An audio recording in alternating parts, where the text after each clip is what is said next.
Guys, it's about to start.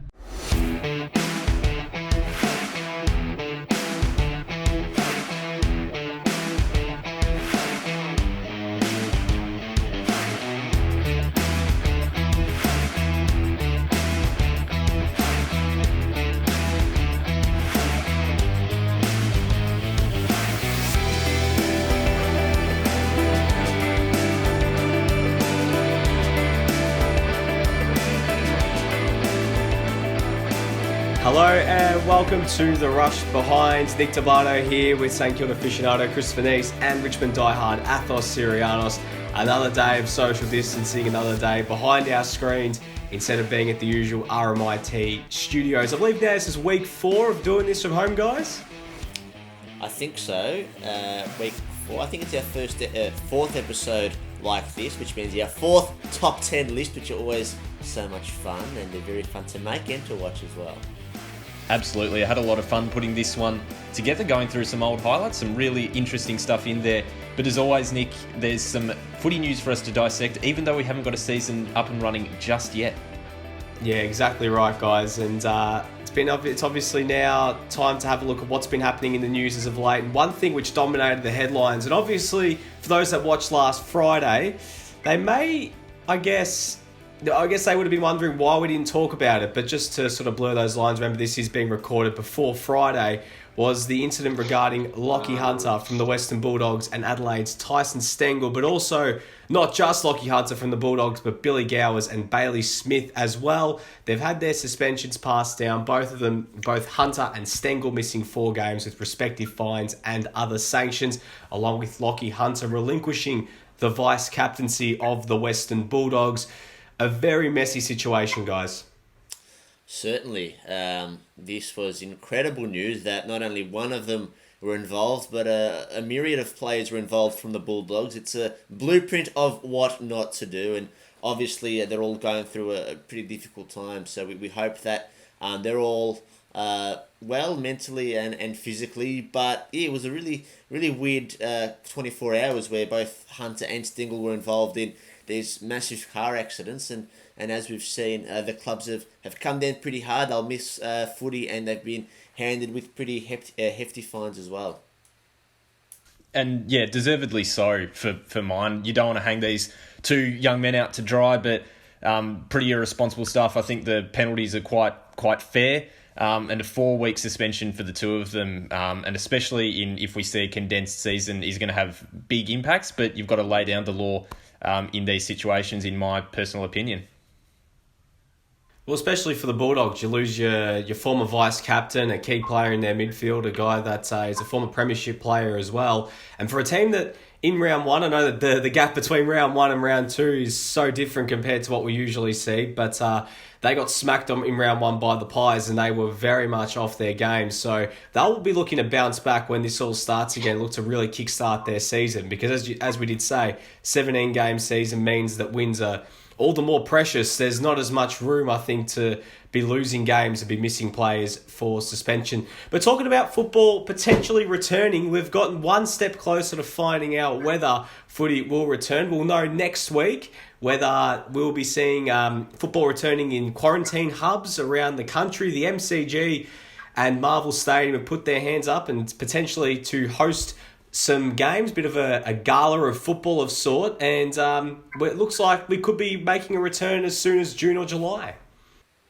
Yes, well, I think if you were to make a prediction now as to what the AFL will decide next week, I think the safe bet will be that all systems will be a go, because the last 24 hours has seen plenty of reports suggest that all 6 state and territories will be used as hubs, with Melbourne potentially hosting 12 games a week. What this will look like, they're still trying to figure it out. But for those of us still craving footy, at least we're a step closer to finding out whether we will actually have a season to look forward to. Yeah, we spoke a little bit about the idea of a quarantine hub a few weeks back.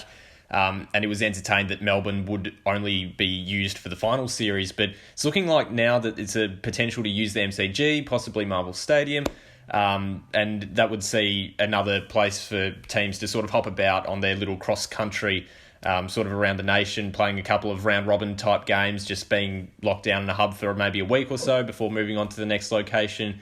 Logistically, it's going to be very intriguing to see how it works, just which teams will be allocated where, what the toll it will put on sides, particularly the interstate ones. I feel that's going to be a major talking point, but I think a start date of July 10 is the date that's been floated around potentially. So I think we're just excited for football to come back, but it's got to come back at the right time. No, exactly right. And obviously at this point, I think they just need to be in constant consultation with the governments and making sure that they're making the right decision based off the parameters passed down by the chief health officers. We know that it's that Dan Andrews said footy's a key part of the way Victorians really it's a key part of our lives down here in Victoria, and if it boosts morale, especially with us being cooped up at home, to have something to watch on the weekends or potentially during the week now, I guess that it'll be quite important just for Victorians to have that as being there. Whether we can go or not probably won't be the case, but at least to watch it and be able to barrack for our teams, I guess would be really, really important. And I guess the players, apparently a lot of the players are all for it. I didn't think that would be the case, but I think they're just desperate to get back out in the field. Well, Patrick Dangerfield did a backflip that Dick Grayson would be proud of, with him coming out and saying that he was very supportive of the hub. So as long as everyone's on the same side, I think that's a massive bonus, because the last thing you want is the players and the players' representative voice in Dangerfield feeling uneasy about all this. So we have to make sure that everyone's feeling comfortable, that all stakeholders are being accounted for, and then hopefully we can get a resolution. And the clock's ticking. They've got less than 10 days to figure out some kind of outcome, which is nuts considering how fluid this situation is. But I'm afraid that's just how things work. But at the moment, on April 22nd, when this is being recorded, I think all systems look towards a return to footy this year. Yeah, like you said, Athos, it's the nature of this beast, isn't it? Which, with everything ever changing and the situation up in the air, and there probably won't be a definitive until late next week, I would imagine. April 30, Gil McLachlan has said hopefully a decision will be made. It's just, who knows? It's anyone's guess at this stage. The idea of a hub sounds nice, but playing devil's advocate here, if we bring football back, then what comes next? If we're accepting this for 36 men to, play quite close quarters football, what's to come next? Like, will we be allowed out of the houses? Will small gatherings be permitted? Who knows? That's something that we're not going to know, and we don't have the answers to. It will be interesting to see whether with local sport as well, whether that makes a return. I know a lot of it is due to the councils and sort of the restrictions they place on their own parks. So I think I see the professional game returning a lot sooner than the grassroots, and I think it'll be a while before local sport is allowed out, because I think a lot of that is due to the councils and them opening the parks and things like that. Exactly right. And I guess we're here in Victoria as of today, we've actually gone less than triple figures in active cases when it comes to coronavirus. So Victoria is really leading the way in terms of dealing with the virus, which is really positive, I guess, for Victorians to know that I guess we're doing a good job, and hopefully it only just continues, and hopefully not just here but all around the country we see less and less cases, which we already are, and more recoveries, and hopefully then we can start to peel back the layers. I think it's going to be a long time before we see ourselves going to football games, which is quite sad, but unfortunately it's a small price to pay. Brett Sutton, the Chief Health Officer of Victoria, conceding that in 2021 will be more than likely the time we will be allowed to attend any sporting event or any large gathering of that size. There you go. Fingers crossed. Yeah, and you don't want to open up the floodgates for something like this. I think a lot of people will think football's back, we're back to normal. You just don't want to, if, like you said, we've done so well to flatten this curve, we don't want to completely undo everything we've done and just have everything back. We've got to sort of wean into it, if that sort of makes sense, not just go bullet a gate and everything back to normal, because that's not the way it's going to roll. Yeah, it's baby steps, it's absolute baby steps. I think there are other businesses that have suffered a lot more that probably need to open before we can even contemplate going back to the football, even if it's just being able to go and sit at a restaurant in a limited amount with a limited amount of people, or going to a bar and having a drink with mates. I guess that's important for those sort of businesses which have lost an incredible amount of revenue. So if they're able to get the AFL back, obviously being behind closed doors, and we're not allowed to go for quite some time, but we're allowed to go to these other small businesses which are just hemorrhaging money, I guess it's really important that we see that as sort of the last possible thing, that, even if it is next year, even if it's the time that the Australian Open comes back, or the time when the Boxing Day test is, I guess that's a good way to sort of open up the floodgates again if essentially the coronavirus is gone by that stage. Guys, we're going to take a short break here on The Rush Behind. We come back, we're going to head into the mailroom. Don't go anywhere.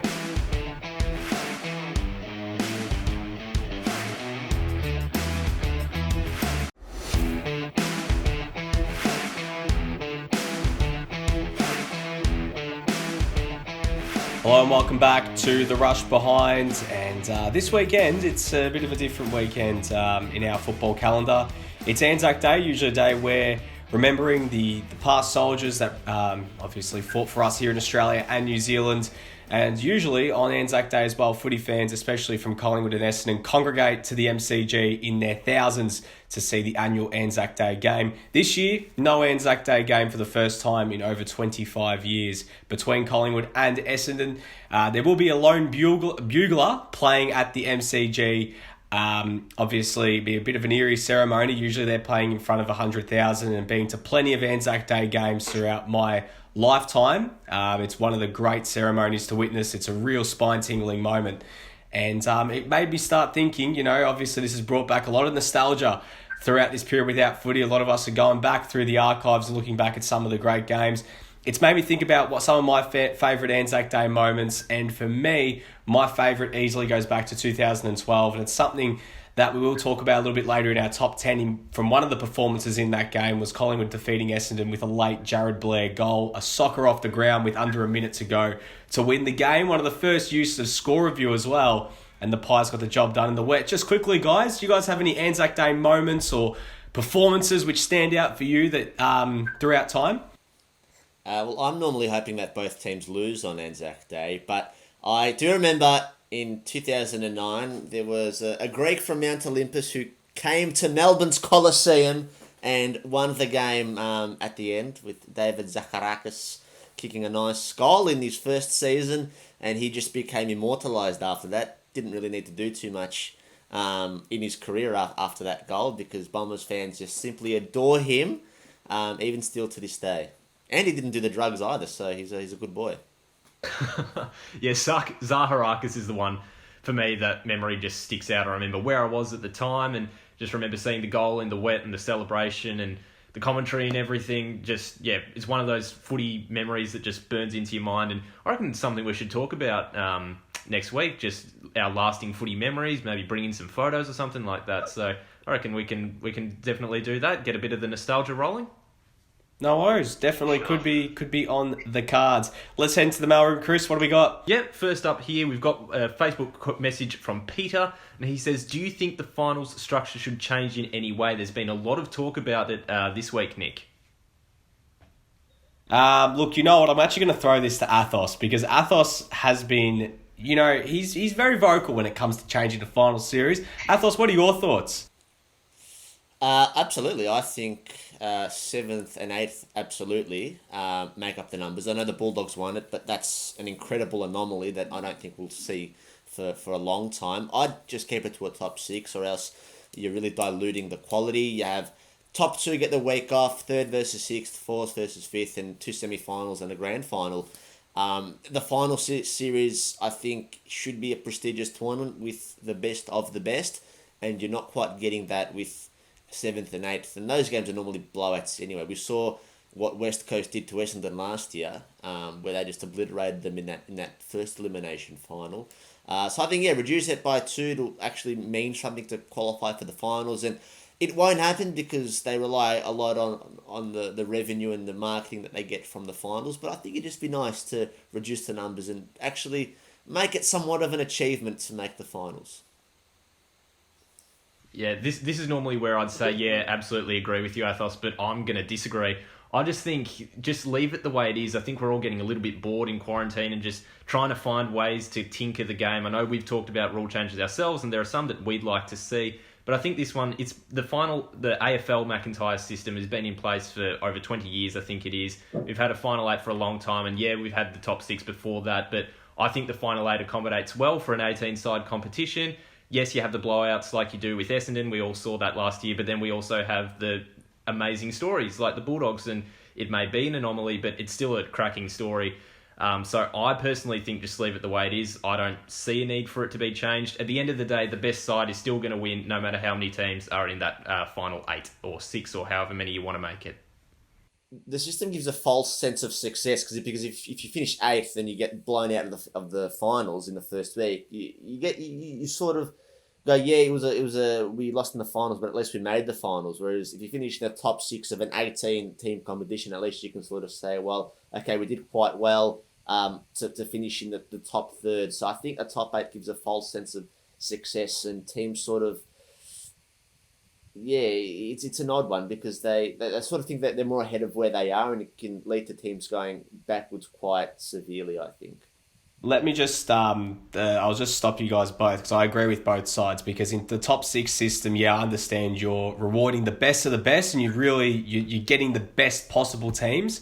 But when you look back throughout time and some of the good stories that we have seen, I think the Bulldogs, in terms of being an anomaly, you have to remember that 7th finished, I think, only 4 points behind 2nd in 2016. So even though they were the 7th best team on the ladder, you can argue that they were just as good as 2nd. At the end of the day, they won the flag. That's how even the competition was in 2016. But throughout time, it's very rare that you do see 8th actually winning. I think one of the last teams that did it was West Coast in 2017, beat Port Adelaide in extra time. And we have seen teams do it before. Very rare 7th even gets the job done. So you do see both sides. But at the moment, don't fix what isn't broken. But I would one day, I think, you want to make sure you're getting the best of the best, because last year you did see Essendon made up the numbers. The Bulldogs also got smacked from 7th as well, even though they finished the season on fire. They got killed by the Giants in the end. So I guess it just goes to show that that can happen in finals in any sport around the world, that teams can get smacked in a semi, in a final. We've seen it that many times. Look, arguably the 2 best teams of 2019 played in the grand final, and Richmond won by almost 100 points. So goes to show it can happen at any time. It just really depends how you show up on the day. Chris, let's keep going. Yeah, Athos, we got one for you. This is actually addressed to. So I've been missing Athos's segment. I could have done that these past few weeks. Is there any chance of an isolation return? This one's from Justine. Well, Justine, thank you for your message. Much appreciated. Look, I think for the sake of the show and for the show's survival, the segment must return. So I think we will hopefully get it back up and running, though I can't really invite anyone on at the moment. It'll just have to be me by myself. And I think a big part of the segment is getting people involved, and you can see different people be on TV and do different things. So I'm happy to do it as long as everyone doesn't get bored of me just doing the same old stuff. Well, maybe you can set a challenge for everyone, Athos, as well. You lead the way, and then we can get some viewer submissions. Yes, of course. But of course, that leads to some, clever editing, and we're not about that. We like it raw, and we don't want 14 takes before they kick the goal. We want it accurate. Not like that hasn't happened already, Athos. But let's move on, Chris. Yes, this one's from Instagram from Graham. He said, I've just watched the Last Dance doco, so Michael Jordan documentary. It's absolutely amazing. If they were to make a doco on any AFL player, who would you want to see it featured on? Ooh, well, we saw the Ben Cousins doco flop, the new one. I really liked the original one back in 2010. I thought that was a lot better. But I think if we're going to see a doco, I'd love to see, because that doco is about the last season of that Chicago Bulls team being together, and they ended up winning a premiership. And there was all this hoo-ha behind the scenes about the coach leaving and Michael Jordan and all his teammates potentially leaving as well. I'd like to see, if they'd done this, a 2011 doco of the Collingwood team before Mick Malthouse got moved on, because they had a really successful season and didn't win the flag. I would have loved to have seen the Inner Sanctum stuff. We heard it all on the Sacked podcast last year about what was going on. I reckon that would have been riveting viewing, Athos. Yeah, no, absolutely. I think these docos work when it's happening in the moment. Retrospectively, not so much. which is why I would have loved if they had documented Mason Cox's journey right throughout and sort of what he was going through, moving to a different country, learning a completely different sport. I think if they had documented that, that would have been incredible viewing to see his progression and just how far he came. Because I guess it's one thing seeing him every weekend and going, oh, look, he's improved a lot. But I think it'd be another thing to actually see him learning how to kick a football and understanding the rules. So I think that'd be one that, if I could go back in time, I'd love to be able to commission a doco on his development. Yeah, they'd both be absolutely ripping ones. The ones I was thinking of, a bit more recent, James Hird, I think a 2013 doco on him would be absolutely compelling stuff. Something on like a Ron Barassi or a Lou Richards I'd love to see, just an individual focus. And from a Saints perspective, I'd love to see one on Trevor Barker. That'd be some pretty unreal viewing, I reckon, how he pretty much saved Exactly right. And I think if you're going to do something just quickly before we go to a break, I think the one that I'd like to see is, I know Athos, we've both watched Sunderland Till I Die on Netflix. I'd love to see one of a club really struggled, like a Carlton documentary over the past 10 years, I reckon, or even the last 20 years.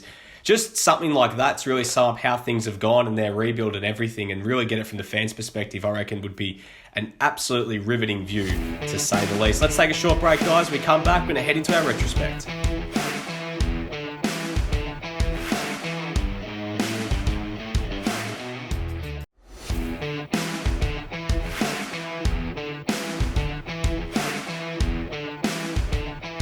Hello and welcome back to The Rushed Behind. We've been doing a bit of a retrospect as of late. We've started to, I guess, what's the right word? We've started to look back through the hourglass and, not through the hourglass, like sands in the hourglass. Seeing a bit too much of Days of Our Lives a little bit here. But it is a little bit like Days of Our Lives because we've been doing a lot of nostalgia, going back in time, looking at nostalgia through this lockdown period of not too much football happening.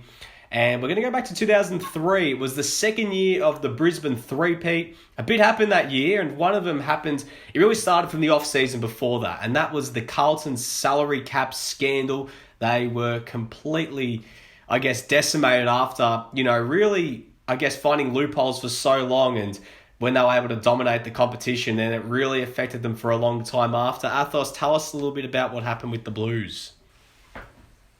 Yes, well, this sent Carlton back nearly a decade because they didn't really start to get going until the early 2010. So that if you look back on the players they missed out on during this time as a result of the sanctions, there were some quality players, and as a result, I think the proof was in the pudding. They finished towards the bottom. They won a few wooden spoons from there, and it really sent them back a few years and really halted the progress of that club. And their supporters stuck with them because they are incredibly loyal, and they didn't do anything wrong, but the club really got a bad image as a result of that. So essentially they were the Essendon issue before Essendon really happened, perhaps to a lesser extent because they were able to recover and it wasn't this long dragged out thing, but it was huge at the time and it certainly had its implications on the club. Yeah, certainly, and it was a pretty big story when it broke. John Elliott voted out by the members. And then you had the on-field impacts. They lost a stack of money. It was close to $1 million, I think it was. And then they won 3 wooden spoons and finished in the bottom 5 times in that 2002 to 2007 era before Ratton came in to sort of stabilise the ship. But yeah, it was definitely one of the Blues' darkest days, and probably the sort of a precursor to I guess some more of the, not sinister, but less than savoury events that have happened in our game. And I guess so as well. You remember they well, not that you guys remember, I don't remember this personally either, but you look back, Carlton finished bottom in 2002. They had the first 2 draft picks and they missed out on Brendan Goddard, who went pick 1 to St Kilda. That could have changed the complete and utter way of how Carlton were going, and they were forced right down the pecking order. I'm not too sure who went pick 2. I need to fact check that one, but I remember Brendan Goddard went pick 1, and they really missed out on an absolute star. Dennis Pagan came in 2003 as well, and he was never able to get that team going all the way until his sacking in 2007. And as you said, they weren't able to get going until around 2008 when they got Chris Judd in and were able to really surge up the ladder under Ratton. But they they did obviously get those three number one picks in a row as well. Mark Murphy, Bryce Gibbs and Matthew Cruiser in the years that followed. Obviously, to varying extents, they probably... I know it might sound a bit harsh to say, but they probably haven't reached the levels of a pick one, like what you'd be expecting when you get a pick one, because obviously Murphy's had a lot of injuries, Cruz has had a lot of injuries, Bryce Gibbs is now off at Adelaide, and I know they've been good players, like no doubt about it, but obviously not to the level that Carlton were hoping in terms of leading them to a flag. And they still had the ever mercurial Brendan Favola as well leading the line. But it was a dark, dark time for the Navy Blues. A man who also made a return to football in 2003 was Wayne Carey. He sat out the 2002 season after falling out with North Melbourne and a very infamous scandal, which we won't go into. But he headed off to Adelaide, over to West Lakes, and joined the Crows. A bit of an interesting move. Finished up his career for 2 years in Adelaide. Yes, and then one of the most famous meetings of the 21st century, when Adelaide and North Melbourne met for the first time. It was in Docklands, so there was a packed house of North Melbourne supporters, and you had him and Anthony Stevens come to blow. Him and Glenn Archer had to be separated at times. They nearly got into a few fisticuffs. So Wayne was the North Melbourne players rotated on him and made sure that they got stuck into him a fair bit on a night where the action and the football was secondary. It was all about the Carey and the North Melbourne players. Oh, of course. As soon as the fixture was released and Carey was confirmed to beat the Crows, everyone had penciled this game into the calendar, and it was it's pretty intense stuff. A lot of feeling in it, understandably. But it wasn't the first time actually. I think Carey had entertained going to Adelaide. He'd thought about returning there at some point. In his during his peak at North Melbourne, from my understanding, but then finished out 2 games there and then closed the book on his career. But yeah, this one's certainly memorable, probably not for the right reasons, but it's definitely an iconic or memorable moment from that season. Before we completely move on from North Melbourne in 2003, they had another very significant fixture in 2003. Jason McCartney's final game, making a miraculous return after the Bali bombings, and kicked the winning goal against the Tigers on a Friday night game at the Docklands as well. Announced his retirement straight after, which was a very heartwarming moment to see McCartney get his moment before hanging them up and obviously getting that one last hurrah. Obviously, a very unfortunate circumstance which happened with McCartney in Bali the year before. The grand final of 2003 was the sequel, and as Anthony Hudson said in 2006, the sequel was better than the original, but in this case, the sequel was definitely not better than the original. It was like most movies. The sequel is very rarely better. It was a complete flop, and I'm not just saying that as a Collingwood fan, but arguably that 2002 grand final. Well, it was a 9-point game compared to a 60-point drubbing in 2003, but talking about that game, it really solidified Brisbane as the dominant force, because in that final series, they had to go the long way. They lost against Collingwood in the qualifying final and had to go all the way around and had to win a preliminary final in Sydney before then winning the grand final at the G. A miraculous win, I guess, when you look back at it, a team that had to travel 3 times in the finals and got the job done, bit like Hawthorn in 2015. So a really, really famous win for the Lions.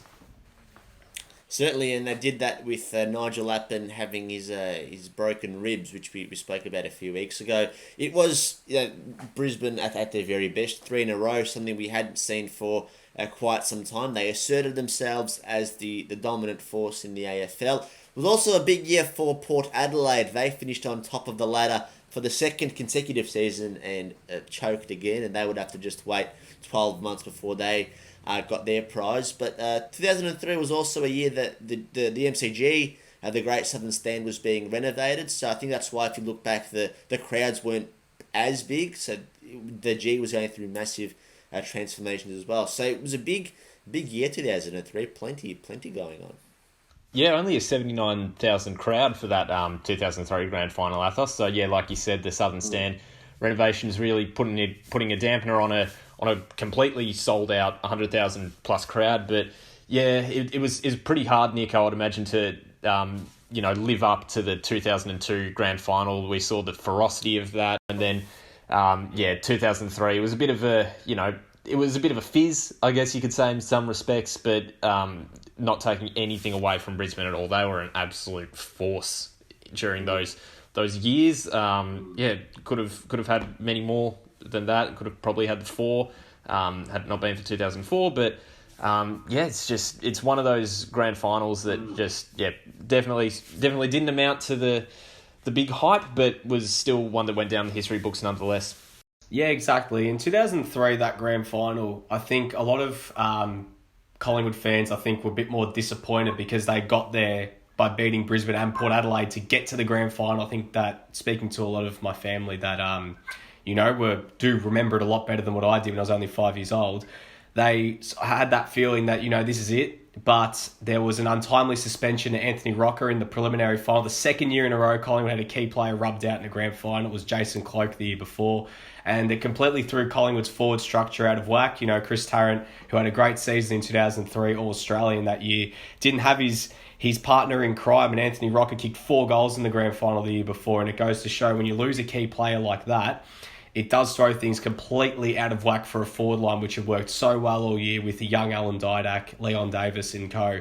And it doesn't take anything away from Brisbane, but I think a lot of Collingwood fans rue that as a big thing that Collingwood weren't able to kick goals. And Collingwood went that year as well. They recruited heavily. They got Shane Woden, a former Brownlow medalist that season. He had a great year, but they went all out and were unable to get the job done. Then from there, they had to rebuild with 2 years down the bottom. We're going to take a short break here on The Rush Behind. We come back, another top 10. What do we got this week? I guess you're just going to have to find out. We'll come back with that just after this.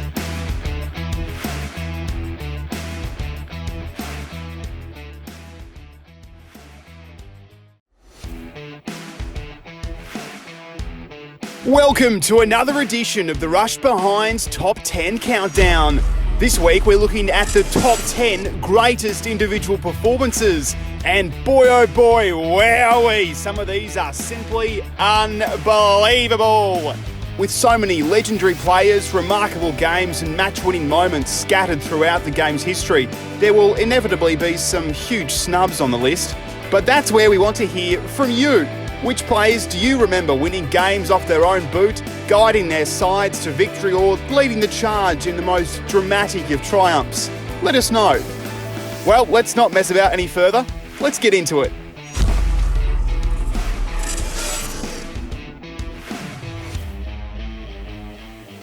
Here's a shock for everyone.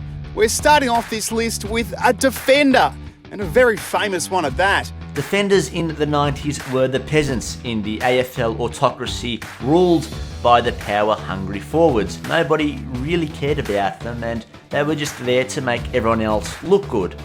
All but one, Glenn Jakovich. There's no doubt that Eagles legend Glenn Jakovich was one of the best players of his era. But what truly immortalised the West Coast great were his epic battles with the king, Wayne Carey. Their legendary rivalry was a hallmark of the game for over a decade, with us footy fans still debating who ultimately won out from their 16 encounters. There are a lot of debates in the footy world. We've heard a couple of them: Ablett Jr., Ablett Sr., Dunstall or Lockett, Hawthorn or Geelong. We've heard them all plenty of times, but Jakovich and Carey is definitely a debate that will rage on for many, many years, and probably there won't be a definitive answer to it because they're just about dead even every time they played each other. Jakovich's match-winning efforts in round 21 of 1994 saw him rack up a game-high 29 disposals and keep Carey to just 1 goal as the Eagles snuck home by 9 points. Jacko also picked up 3 Brownlow votes in the tense affair. Very rare you see a guy be able to stop the great Wayne Carey, and Glenn Jakovich, I think, needs to get a little bit more credit for being one of the best key defenders to ever play this game, and goes to show that defenders can do a little bit more than just spoil. They can get the ball and they can be efficient. Although the game itself may not be remembered in the history books as one of the greatest games of all time, being able to curb the king deserves its own special mention.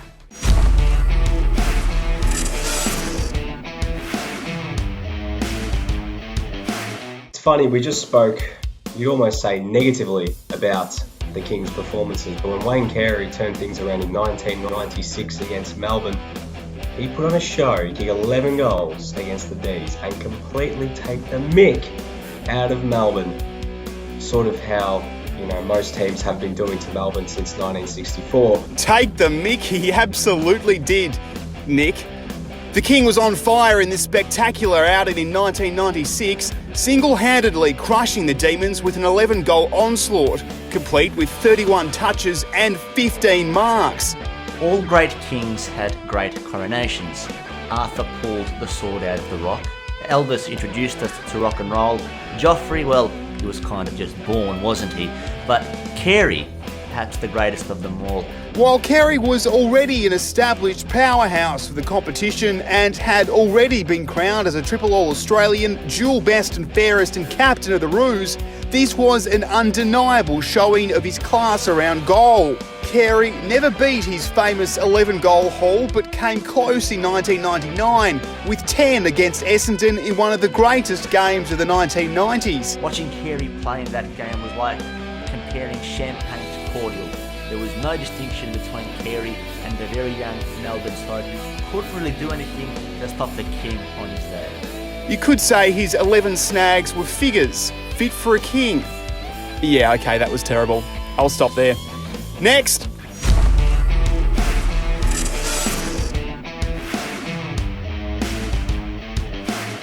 What? You want some This doesn't seem quite right. Let me check the notes. Yeah, this is Anthony Koutafidis. Wait, it's the wrong Kouta clip. Hang on, stop. Rewind the tape.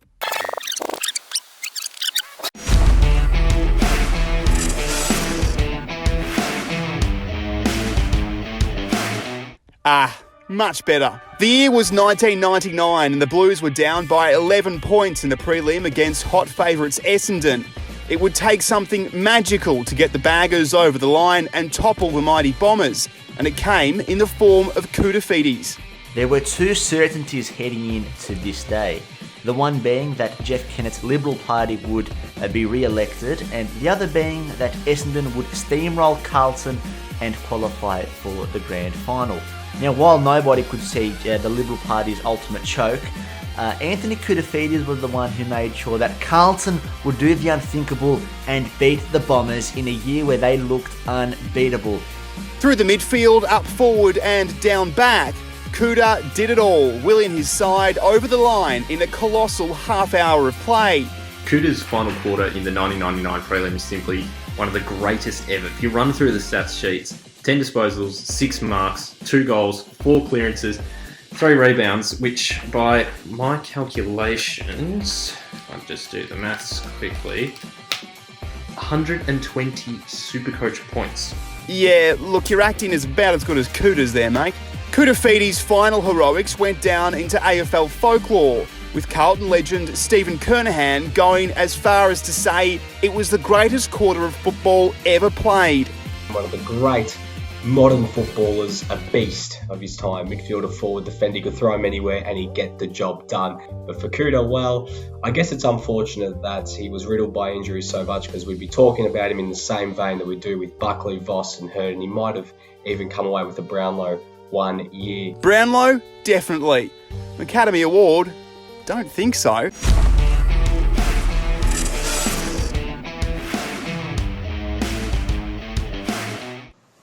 "13 goals in a game of football." Now, I love your dulcet tones, Nick, but I reckon let's leave this one to Hutto. 13! 13! Can you believe it? Music to my ears. It had been a while since the big forward had kicked a jaw-dropping bag, but that all changed down in Tassie when Buddy Franklin kicked 13 goals to obliterate the Roos. Well, before this game, incredibly, Buddy had kicked 21 goals, 36 in his first 9 games, and then this one he managed to turn it around and sort of even up the goals to behind ratio quite well, I have to say. It stands as Buddy's most blockbuster haul, but Nick reckons he could have had another just as impressive all the way back in 2007. Incredibly enough, I'm actually going to tell you another little story that Buddy could have kicked 13 goals in 2007, because there was one game where he kicked 2 goals, 11 behinds in one game. He could kick 13 twice. Reckon we can hear it one more time, Hutto? 13! 13! Can you believe it?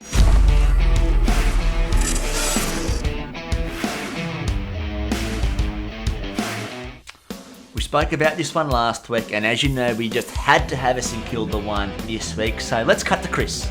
Oh, well, thanks for that, Athos. Well, but Just a heads up, we've had a few internal complaints about you rambling on for too long about the Saints in these countdowns, so you've got 10 seconds. Right, well, I'll keep this one real quick. When you speak about Tony Lockett, no other player in the history of the game has had more 10-goal hauls. He kicked 22 bags with more than 10 goals. Absolutely. Yeah, I knew that was going to be an impossible task. We spoke about this one last week as part of our top 10 greatest comebacks. But let's not shy away from Tony Lockett's extraordinary outing at the SCG in 1994, where he booted 11 goals to gift the Saints a stunning 1-point victory. For those who didn't know, St Kilda were down by 8 goals with 16 minutes left in the last term, before Big Plugger booted 4 final quarter goals. But as far as individual games go, this is hands down one of Lockett's greatest ever moments.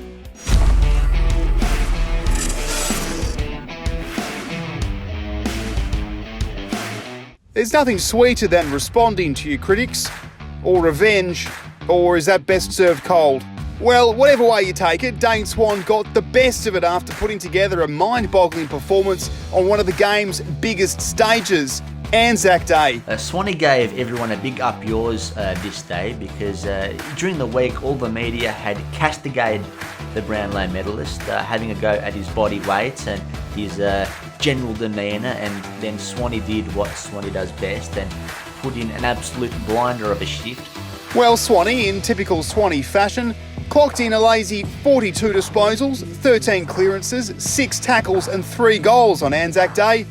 Yeah, not bad, I guess. Swan had the ball on a string in the miracle 1-point victory, with the number 36 taking out the Anzac medal following his monumental performance. I guess it's only fitting to touch base with our resident Collingwood expert Nick for his hot take on one of his favourite ever players. This Dane Swan moment was so good that I thought about more stuff and had to re-record it. So, picture this. You're going into Anzac Day, Essendon have won 4 in a row, Collingwood are 2-2 and the pressure's on Nathan Buckley. The injuries are piled up and Swanee's called fat during the week. He comes out, he dominates, he has over 40 touches, he kicks 3 goals, Collingwood win on Anzac Day. What a player. Gee whiz, what a countdown it's been. Stick around everyone, the final few moments are on the other side of this.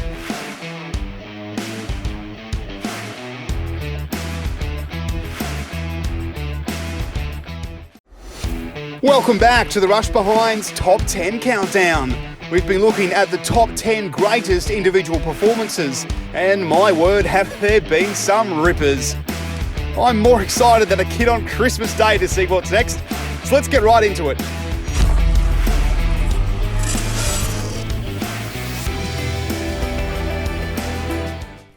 By 1980, Kevin Bartlett didn't have a whole lot to prove. He was 33, played in 4 premierships already, a few other grand finals, had played over 350 games, but apparently this wasn't good enough for him, so he went onto the MCG on grand final day and kicked 7 goals.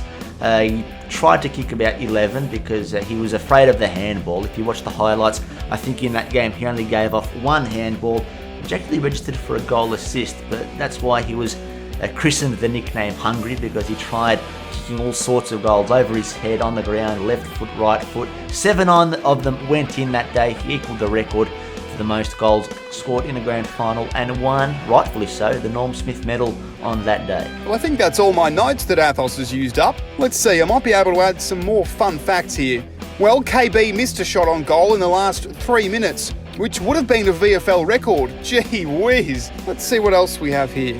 Ah, yes. It was also the first grand final without either of the top 2 teams on the ladder after the home and away season, a stat that wouldn't be repeated until 2019. Oh, and the 1980 grand final was also part of the infamous Collie Wobbles era, which, oh dear, I forgot about Nick. We've had 2 losing Magpie Grannies in our countdowns in 2 weeks. Let's check in on him. Take the result away from it because, you know, I understand that this is an Athos Sirianos move to get this certain spot of Kevin Bartlett dominating Collingwood in the 1980 grand final in there. It was great. It was great. I don't really have much else to expand on it. Yeah. I reckon a third one next week isn't out of the question.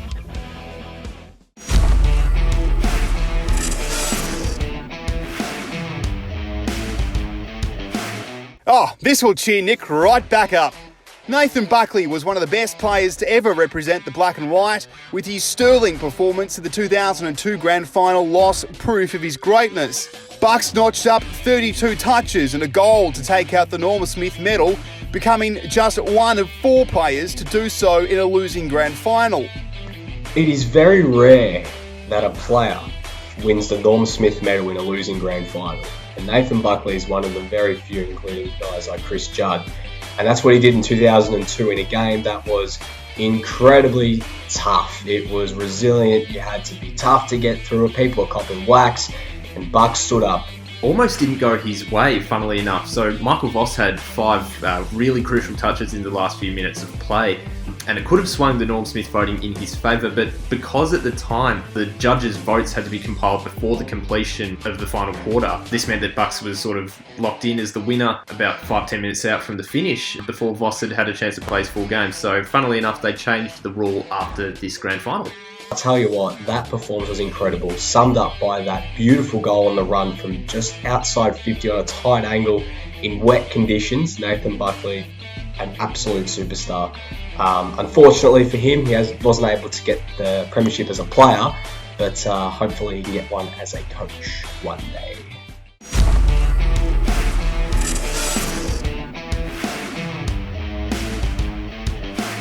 Now this is just inconceivable. This was an absolute epic for the ages in 1993, with the legendary Gary Ablett and the towering talent of Paul Salmon booting bamboozingly big bags at their respective ends of the ground. Their combined total tally, 24-13. You'd think Paul Salmon would be the leading goal scorer from that game. Right? Wrong.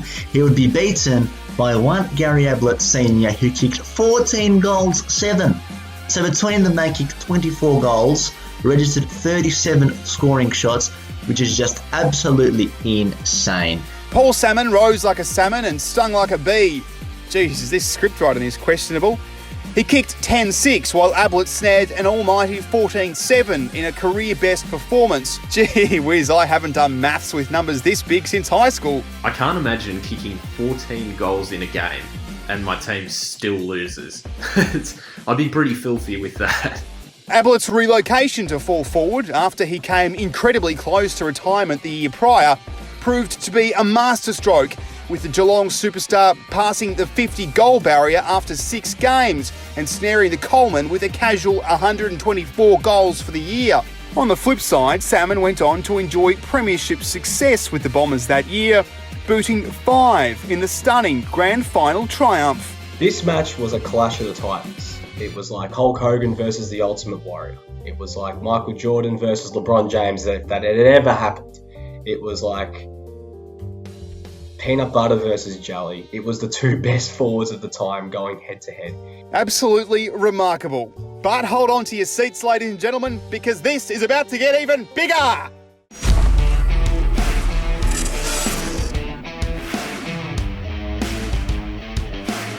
Simply the best. Now, when I first read this in my footy travels, I thought it was a typo. But it's true, alright.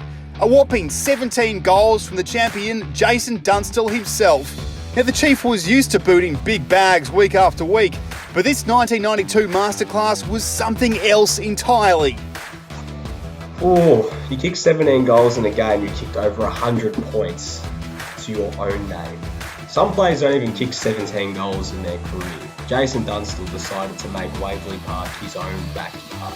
He made it as if he was playing back in the old Dunstall backyard and decided to say, well, I'm going to relive my childhood memories and I'm going to kick 17 goals on this poor bastard. And that's exactly what he did. I wish I'd kicked 17 goals in my backyard footy career. With a Hawthorn win already penciled in the books, attention soon turned to whether Dunstall would be able to surpass the VFL record of the most goals in a game, Fred Fanning's 18 goals in 1947. And while history beckoned, Dunstall ended up 1 goal shy of the almighty record. It was hard enough to stop the Chief normally, but on this day, he was absolutely unstoppable. 17 goals. No matter who you're playing or what level or anything like that, it's just absolutely extraordinary. I think he said years later in some interviews that he sort of had an inkling that he was nearing the record, with scoreboard graphics saying he was X amount of goals away. He didn't get there in the end, but either way, this is just an absolutely deserving number one spot on this list. Dunstall took out that year's Coleman medal, his third, finished second in the Brownlow and secured his first All-Australian nomination. Now, we've spoken about Ablett and Salmon kicking crazy amounts of goals, but 17 goals! Was he playing on the invisible man? How does one kick 17 goals? Teams today struggle to kick 17 goals. He must have been playing against the bollard, for Christ's sake. The answer? He was playing against Richmond. There are so many wonderful moments that have made up the fabric of our game, but from an individual standpoint, it's pretty hard to top this Herculean effort. Regardless of grand finals or prelims against good sides or bad sides, a 17-goal game is out of this world. And in our eyes, a worthy number one in our top 10 individual performances of all time.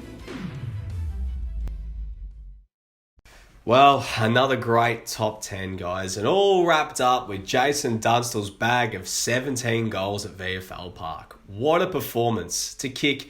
I totally forgot how many behinds he kicked that game, but to kick 102 points just with goals is remarkable. Yeah, well, it's more than most teams kick today, and the fact that one player was able to do that on his own is quite astounding. It says a lot about the forward and the type of player that he was, and an incredibly straight kick as well to kick 17 goals. And he was part of a great Hawthorn side, so if you're able to combine his incredible feats as a forward, in addition to the service that he got, I mean, it's no wonder that he kicked that many goals. Yeah, 1 goal shy of Fred Fanning's record of 18 in a game. So, yeah, one for the record books just about. And I think he came second in the Brownlow that year as well. So, yeah, really an incredible season for Dunstall, and, nothing out of the ordinary for him. Well, guys, that's been some of the great individual performances of all time in VFL, AFL history. But it's time for us to say goodbye for another Friday night. We'll be back again next week, hopefully with some great news to bring to you about footy making a return and getting closer and closer to round 2. It's been the longest break between weeks ever. And it's, I think that it's about time we start to get a little bit closer towards footy. If you have any ideas for a top 10 or you want to get involved in it, make sure you send us a message on Facebook, Twitter or Instagram to have your say. From myself, Nick Tabano, Athos Sirianos and Christopher Nice, we'll sign off for another Friday night, and it's goodbye for now.